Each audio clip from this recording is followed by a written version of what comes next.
A common problem students have is understanding the present perfect simple and the past simple. Which one should we use? When should we use it? The good news is, although they can be confusing at first, they're actually quite simple once you understand their differences. Let's take a look at the present perfect simple first. The present perfect simple has three functions. We use it to talk about past events, recent past events, and unfinished states. The first function is talking about past events. To understand the past events function, let's use a timeline. So on the left, we have the past. In the middle, we have the present, and on the right, we have the future.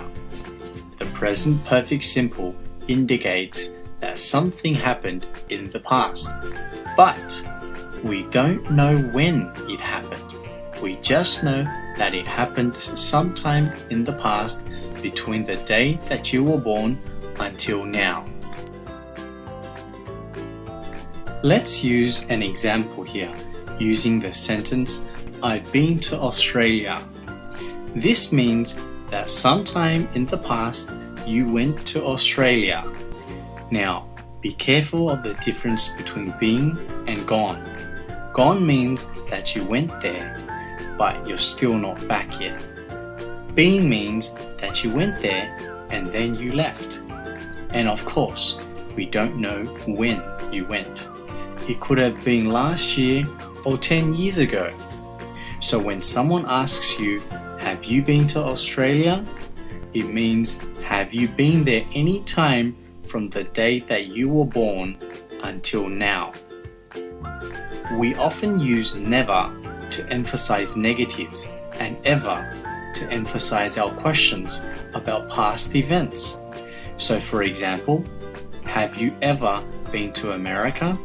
No, I've never been to America. The second function of the present perfect simple is talking about recent past events.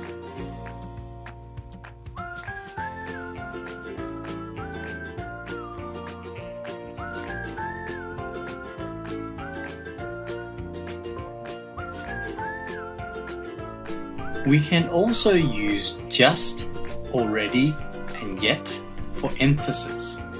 For example, Mum, have you finished cooking dinner yet? Yes, boys, I've just made your favorites. And finally, the third function of the present perfect simple is talking about unfinished states.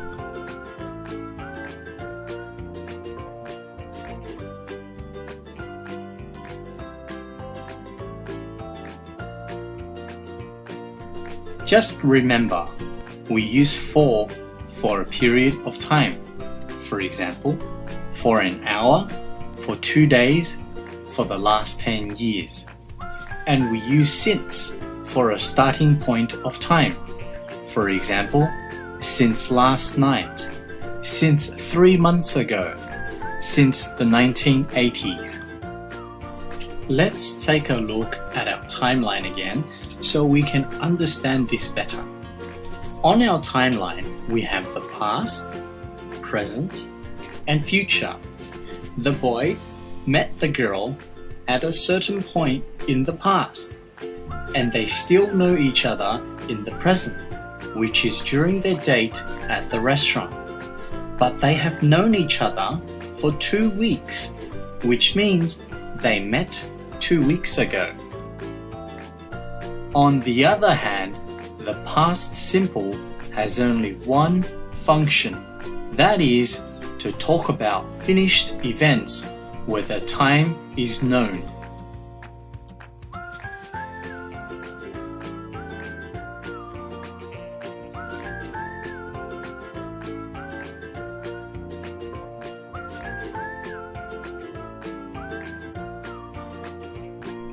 In this scene, although the time is not mentioned, both the boy and his mother know the time of the date. The mother asked her son how his date was because she already knew that he was going on a date. Also, we can use just for emphasis that an event recently happened. So in this example, the boy could have said, "We just broke up." Now, let's take a look at the form for present perfect simple statements. So the form is subject plus have or has or their negative form plus never, just or already. These words are optional. Plus past participle plus whatever you want to write plus for, since, yet, or time words such as before, recently, and lately. Again, these are optional. Let's take a look at some examples. I've been to Australia. The subject is I plus have plus the past participle been plus to Australia. I've never been to America. Here we used never before the past participle. I haven't made dinner yet. Here we used yet at the end of the sentence. We've known each other for 2 weeks now. Here we used for 2 weeks now at the end of the sentence. Now let's have a look at the form for present perfect simple questions. For open questions, the form is WH or how question word plus have, has or their negative form plus the subject plus past participle plus whatever you want to say plus for. Now the for is optional. For yes/no questions, the form is have, has or their negative form plus the subject plus ever, which is optional, plus the past participle plus whatever you want to say plus yet or a time word. Again, these are optional. Remember, WH and how question words and for are for open questions. Ever, yet, and time words are for yes/no questions. Let's have a look at some examples. Have you been to Australia? So we start the question with have plus the subject you plus ever plus the past participle been plus to Australia. Have you finished cooking dinner yet? Here we used yet. How long have we known each other for? Here we began the question with how long and ended it with for.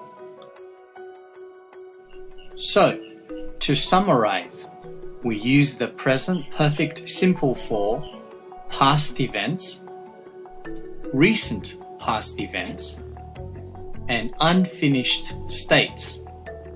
And we use the past simple for finished events where the time is known.